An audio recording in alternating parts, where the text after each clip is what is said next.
الحمد لله رب العالمين والصلاة والسلام على سيد المرسلين أما بعد أعوذ بالله من الشيطان الرجيم بسم الله الرحمن الرحيم يومئذ يصدر الناس أشتاتا ليروا أعمالهم صدق الله العظيم۔ پڑھیں الصلاۃ والسلام علیک یا رسول اللہ۔ بلند آواز سے پڑھیں الصلاۃ والسلام علیک یا حبیب اللہ، الصلاۃ والسلام علیک یا نبی اللہ، الصلاۃ والسلام علیک یا نور اللہ، صلی اللہ تعالی علیہ وسلم۔ جس آیے کریمہ کی تلاوت کا شرف حاصل کیا، اللہ عز و جل اپنے مقدس محبوب حضور رحمت عالم نور مجسم صلی اللہ تعالی علیہ وسلم کے صدقے و طفیل، اس کے سلسلے میں مجھے حق کہنے، آپ تمامی حضرات کو حق کو سننے، اس پر عمل کرنے، اسے زیادہ سے زیادہ عام کرنے کی توفیق عطا فرمائے۔ میرے پیارے آقا صلی اللہ تعالی علیہ وسلم کے پیارے دیوانوں، آپ دور دراز سے سفر طے کر کے اس ہونے والے 25ویں تحریک سنی دعوت اسلامی کے عظیم الشان سنی اجتماع میں تشریف لائے ہیں۔ اللہ تعالیٰ آپ کے آنے کو قبول فرمائے اور قدم قدم پر اجر عظیم عطا فرمائے۔ میرے عزیزوں، انسان کی فطرت ہے کہ انسان اپنی چند روزہ زندگی گزارنے کے لیے کسی نہ کسی سے دوستی کرتا ہے، کسی سے بھائی چارہ قائم کرتا ہے۔ ہر ایک کا اپنا دائرہ ہوتا ہے، ہر ایک کا اپنا سرکل ہوتا ہے۔ شاید ہی کوئی ایسا آپ کو ملے جس کا کوئی دوست نہ ہو، شاید ہی کوئی ایسا بندہ آپ کو ملے جس کا کوئی ساتھی نہ ہو۔ اگر کوئی بغیر بھائی چارے کے، بغیر دوستی یاری کے زندگی گزارنا چاہے تو بس اسے ایک جگہ، ایک کمرے میں بند ہو جانا چاہیے، یا جنگل و بیابان کی راہ لینی ہوگی۔ دوستی، بھائی چارہ، فرینڈشپ، یہ انسان کی فطرت میں داخل ہے، یہ انسان کی فطرت میں شامل ہے۔ اور اسلام میں دوستی کا نظام بڑا گہرا ہے، دوست کا تعلق بڑا گہرا ہے۔ ہم سمجھتے ہیں کہ دوستی کا معاملہ بس یہی ہے کہ فرصت کے لمحات کسی کے ساتھ گزار دو۔ دوستی یہی ہے کہ رات میں کسی کے ساتھ بیٹھ کر گپ شپ کر لو، ہو ہاں کر لو، بس یہیں تک اس کا دخل ہے، ایسا نہیں ہے۔ بلکہ آپ کا دوست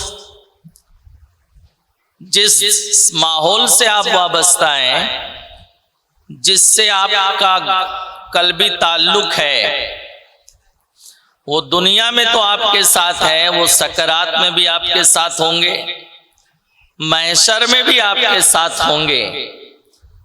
تو اسلام میں دوستی کا نظام دنیا سے لے کر سکرات تک، اور اس کے بعد اللہ عز و جل شانہ کی بارگاہ میں حاضری تک ہے۔ میرے پیارے آقا علیہ السلام کے پیارے دیوانوں، اچھے دوست کو، اچھے ساتھی کو حضور رحمت عالم نور مجسم صلی اللہ تعالی علیہ وسلم نے حدیث پاک میں اللہ کا انعام قرار دیا۔ اللہ کا احسان قرار دیا۔ آقا علیہ السلام فرماتے ہیں کہ اللہ تعالیٰ جب کسی پر انعام فرمانا چاہتا ہے تو اسے اچھا ساتھی عطا کرتا ہے، اسے اچھا دوست عطا کرتا ہے۔ تو اس سے آپ اندازہ لگائیں کہ اچھا ساتھی یہ رب کی جانب سے اللہ کا انعام ہوتا ہے۔ انسان جیسے لوگوں سے قریب رہتا ہے ویسا بنتا چلا جاتا ہے۔ اچھوں کی سنگت انسان کو اچھا بنا دیتی ہے، برے کی صحبت، بروں کی سنگت، بروں کی محبت ماد اللہ رب العالمین انسان کو برا بنا دیتی ہے۔ یہ ہم پر منحصر ہے کہ ہم اچھا بننا چاہتے ہیں، یہ ہم پر منحصر ہے ہم اپنے بچوں کو اچھا دیکھنا چاہتے ہیں، یہ ہم پر منحصر ہے ہم اپنی نسلوں کو اچھا دیکھنا چاہتے ہیں۔ اور کون نہیں چاہے گا؟ تو اسے چاہیے کہ ہم اپنے آس پاس اچھا ماحول پیدا کریں، اپنے گھر میں، اپنے گلی کوچے میں، اپنی سوسائٹی میں، اپنے معاشرے میں مصطفیٰ جان رحمت صلی اللہ تعالی علیہ وسلم کی محبت کا ماحول پیدا کریں، عشق رسول کا ماحول پیدا کریں۔ اللہ اکبر۔ میرے پیارے آقا علیہ الصلوۃ والتسلیم کے پیارے دیوانوں، کتاب الکبائر میں علامہ ذہبی علیہ رحمہ نے اس دردناک واقعے کو بیان کیا ہے کہ وہ فرماتے ہیں کہ انسان کا جب وقت رخصت قریب آتا ہے، جب انسان کا وقت رخصت قریب آتا ہے تو ہوتا یہ ہے کہ اس کے دوست احباب کی مثالی شکلیں اس کے سامنے پیش کر دی جاتی ہیں۔ جب وہ انہیں دیکھتا ہے، اپنے دوست احباب کو دیکھتا ہے تو اپنے دوست احباب کی بولی بولتا ہے، اپنے ماحول کی بولی بولتا ہے۔ وجہ یہ ہے اس کے آس پاس اس کے سرہانے، اس کے دائیں بائیں، اس کے سرہانے، اس کے دائیں بائیں اس کے ساتھی اسے نظر آتے ہیں، اس لیے اسے اپنا ماحول یاد آتا ہے۔ اب اگر اچھے ماحول کا ہوگا تو اچھے لوگ اسے نظر آئیں گے، برے ماحول کا ہوگا تو برے ماحول کے ساتھی اسے نظر آئیں گے۔ تو علامہ ذہبی علیہ رحمہ نے لکھا، ایک شخص تھا، وہ شراب کا عادی تھا، کثرت سے شراب پیتا تھا۔ گھر والے سمجھاتے تھے، دوست احباب سمجھاتے تھے، پاس پڑوس والے سمجھاتے تھے، لیکن ماد اللہ وہ اس سے باز نہیں آتا تھا۔ شراب کی نحوست اس کے رگ رگ میں سرایت کر گئی تھی، شراب کے نشے میں بالکل مہو رہا کرتا تھا۔ آخر اس کا انتقال کا وقت قریب آیا تو ہوا یہ کہ لوگ اسے کلمے کی تلقین کرنا چاہتے۔ جیسے ہی کوئی کلمے کی تلقین کرتا، کلمہ پڑھتا، تاکہ یہ سن کر اس کی زبان پر بھی کلمہ جاری ہو جائے، تو ماد اللہ وہ کلمہ نہیں پڑھتا، بلکہ وہ کہتا اللہ اکبر، ماد اللہ وہ یہ کہتا کہ تم بھی شراب پیو، مجھے بھی شراب پلاؤ، تم بھی شراب پیو، مجھے بھی شراب پلاؤ۔ اس طرح کی باتیں کرتا، لیکن اس کی زبان پہ کلمہ جاری نہیں ہوتا۔ میں عرض کرنا چاہوں گا، علامہ ذہبی علیہ رحمہ نے لکھا، موت کے بستر پر وہ شراب مانگتا رہا اور اسی طرح سے شراب کی رٹ لگائے وہ دنیا سے چلا گیا، اس کی زبان پہ کلمہ جاری نہیں ہوا۔ علامہ ذہبی علیہ رحمہ فرماتے ہیں وجہ یہ ہے کہ وہ شراب کا عادی تھا، شرابی دوست احباب اسے آس پاس نظر آ رہے تھے، ان کو دیکھ کر وہ ماد اللہ شراب کا اسے خیال آتا تھا، شرابی کی شکل و صورت دیکھ کر، اپنے دوستوں کی شکل و صورت دیکھ کر اسے شراب یاد آتی تھی، شراب کے جام یاد آتے تھے، شراب کا میخانہ یاد آتا تھا۔ اللہ اللہ، شراب مانگتے مانگتے وہ دنیا سے چلا گیا۔ تو وجہ یہ ہے کہ انسان جیسوں سے محبت کرے گا، جن کے پاس وہ فرصت کے لمحات گزارے گا، جن سے اس کے دل میں جن سے قلبی تعلق پایا جائے گا، جہاں وہ اٹھتا بیٹھتا ہوگا، جس محفل میں آنا جانا اس کا ہوگا، موت کے وقت اسی محفل کی مثالی شکلیں اللہ عز و جل شانہ کی جانب سے پیش کر دی جاتی ہیں۔ پھر آپ نے یہ بھی ایک آیت بیان کی ہے اسی مقام پر کہ ایک شطرنجی تھا، شطرنج کھیلنے کا عادی تھا، وہ شطرنج کے ذریعے جوا کھیلتا تھا۔ اس جواری کا وقت رخصت قریب آیا، لوگ کلمے کی تلقین کرتے تھے لیکن زبان پہ کلمہ جاری نہیں ہوتا تھا، بلکہ ماد اللہ کہتا تھا بادشاہ مر گیا، پیادہ مر گیا۔ یہ شطرنج والوں کی بولی ہوتی ہے، نہ کوئی بادشاہ رہتا ہے نہ کوئی بادشاہ مرتا ہے، لیکن وہ کھیل میں بولتے ہیں بادشاہ مر گیا، پیادہ مر گیا۔ لوگ کلمہ پڑھا رہے ہیں، اس کی زبان پہ کلمہ جاری نہیں ہوتا بلکہ کہتا بادشاہ مر گیا، پیادہ مر گیا۔ وجہ یہ ہے اس کے شطرنج کے جو کھلاڑی تھے ان کی مثالی شکل و صورت میں لوگ اس کے سامنے پیش کر دیے گئے تھے، اس لیے وہ اسے شطرنج یاد آتا تھا اور اسی کھیل کود کی بولی یاد آتی تھی۔ تو پتا چلا ہم جن سے محبت رکھیں گے، ہم جن کے پاس اٹھے بیٹھیں گے، موت کے وقت وہی چہرے ہمارے سامنے ہوں گے، ہماری مجلس کے چہرے، ہماری نشستوں کے چہرے، ہماری محفلوں کے چہرے۔ اب آپ بتاؤ مسلمانوں، کیا کوئی چاہے گا کہ ہمارے سامنے موت کے وقت کسی نچنیا کی شکل و صورت ہو، کسی فلمی اداکار کی شکل و صورت ہو، ایسا چہرہ ہو جس سے فسق و فجور وابستہ ہو، جس کی بنیاد پہ رب غضبناک ہو؟ کون چاہے گا ماد اللہ؟ کسی کو یہ گوارا نہ ہوگا، کسی کو یہ پسند نہ ہوگا۔ اس لیے مسلمانوں اگر نہیں چاہتے اور واقعی نہیں چاہتے ہیں تو جیتے جی اس کی کوشش کریں، ہم اچھے لوگوں کی سنگت اختیار کریں، ہم اچھے ماحول میں رہیں، اچھے ماحول کی بیٹھک اختیار کریں تاکہ اچھی صورت ہمارے سامنے ہو، اچھا جلوہ ہمارے سامنے ہو، اچھا چہرہ ہمارے سامنے ہو۔ اگر ہم علماء اہل سنت سے محبت کریں گے، تحریک سنی دعوت اسلامی سے وابستہ رہیں گے، نعت کی محفل میں آنا جانا رہے گا، علم کی محفل میں آنا جانا رہے گا، عشق رسول کی محفل میں آنا جانا رہے گا، اللہ اکبر غوث و خواجہ کی منقبت کی مجلس میں آنا جانا رہے گا، تو اللہ اللہ انتقال کا وقت قریب آئے گا تو ہمارے سامنے ایسے چہرے ہوں گے جن سے اللہ راضی ہوگا، ہمارے سامنے ایسا جلوہ ہوگا جن پہ اللہ کے جانب سے انوار و تجلیات کی بارش ہوتی رہے گی، اور ان کے چہرے کی بنیاد پر اللہ تعالی ہماری مغفرت فرمائے گا، ان کے چہرے کی بنیاد پر اللہ تعالی ہم پر کرم کی نظر فرمائے گا۔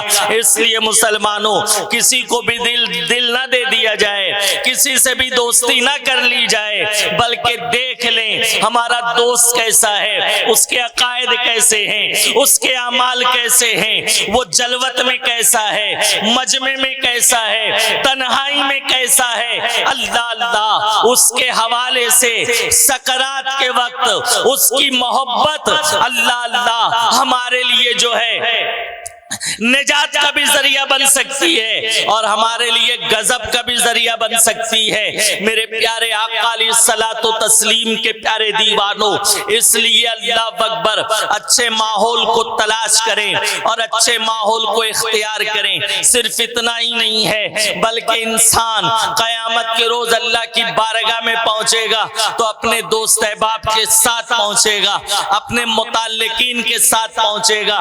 میں نے سورہ زلزال کی جس آیت کو تلاوت کیا ہے، یومئذ یصدر الناس اشتاتا لیروا اعمالهم، رب ارشاد فرماتا ہے آیت کا مفہوم ہے قیامت کے روز بندہ اپنی قبر سے لوگ اٹھیں گے تو گروہ کی شکل میں اٹھیں گے، جماعت کی شکل میں اٹھیں گے، اللہ کی بارگاہ میں پہنچیں گے، جماعت کی شکل میں اٹھیں گے، اللہ کی بارگاہ میں پہنچیں گے۔ رب فرمائے گا اے بندے اپنا نام اعمال دیکھ، سب کے نام اعمال اس کے سامنے پیش کر دیے جائیں گے۔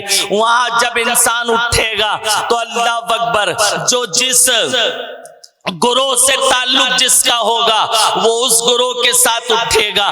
جماعت سے مراد کیا ہے؟ تو مفسرین فرماتے ہیں مراد یہ ہے کہ نمازی نمازیوں کے ساتھ اٹھے گا، اللہ اکبر، روزے دار روزے داروں کے ساتھ اٹھے گا، عمل صالح کرنے والا صالحین کی جماعت کے ساتھ اٹھے گا، شہید شہداء کی جماعت کے ساتھ اٹھے گا، صدیق صدیقین کی جماعت کے ساتھ اٹھیں گے۔ پھر دوسرا پہلو یہ بھی ہے، فرمایا بے نمازی بے نمازیوں کے ساتھ اٹھے گا، زانی زانیوں کے ساتھ اٹھے گا، شرابی شراب کے عادی جو ہوں گے ان کے ساتھ اٹھے گا، اسی طرح سود خوروں کے ساتھ اٹھے گا اور اللہ کی بارگاہ میں پہنچے گا۔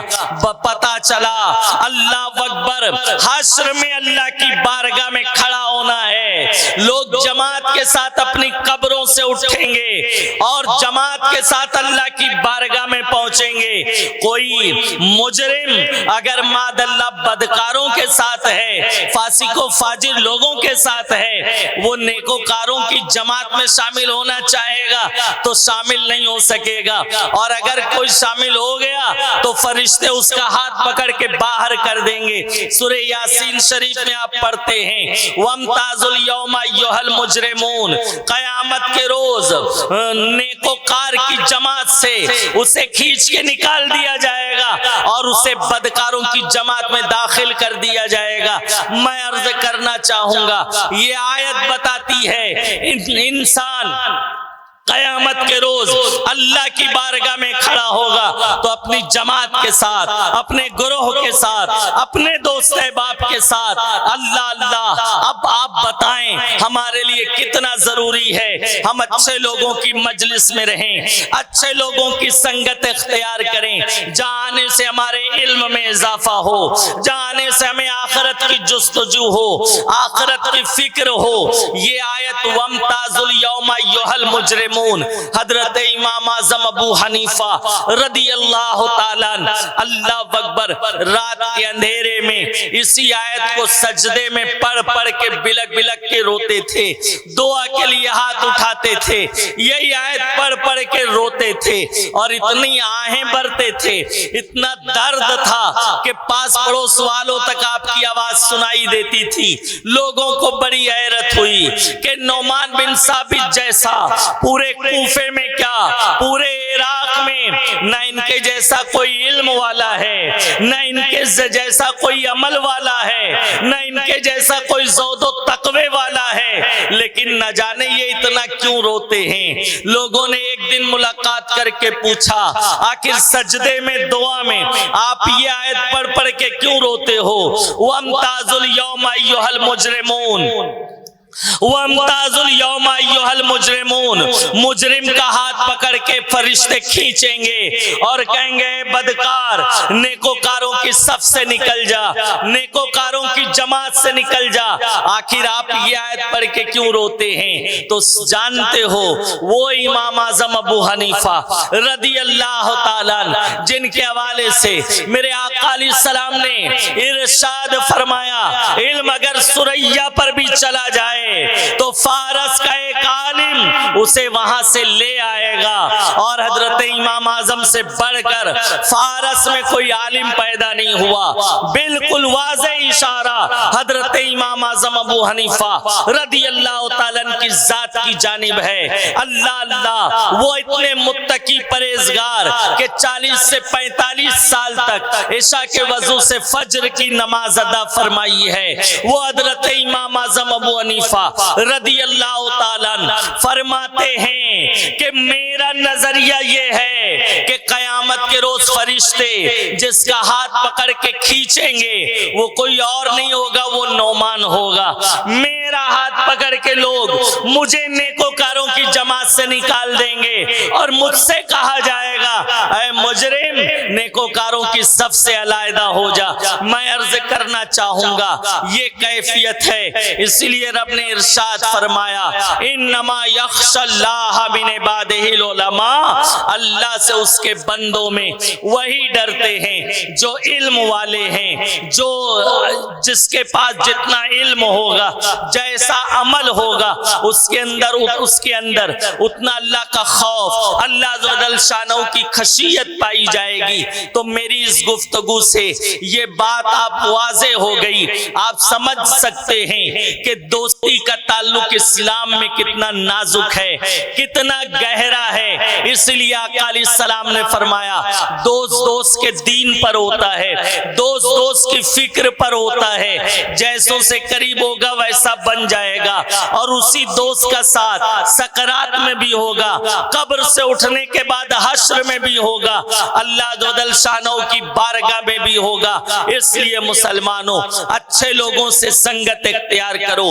تحریک سنی دعوت اسلامی کا ماحول الحمدللہ علم کا ماحول ہے، عمل کا ماحول ہے، عشق رسول کا ماحول ہے، خشیت الہی کا ماحول ہے۔ لہذا آپ اپنے آپ کو اور اپنے بچوں کو تحریک سنی دعوت اسلامی سے قریب کریں، تاکہ اس ماحول کی برکت سے ہمارے لیے ان کے لیے اللہ نجات کا سامان ہو سکے۔ اللہ تعالی علم و عمل کی توفیق رفیق عطا فرمائے، اور تحریک سنی دعوت اسلامی سے وابستہ ہو کر دین و سنیت کی ہم سب کو خدمت کرنے کی توفیق رفیق عطا فرمائے۔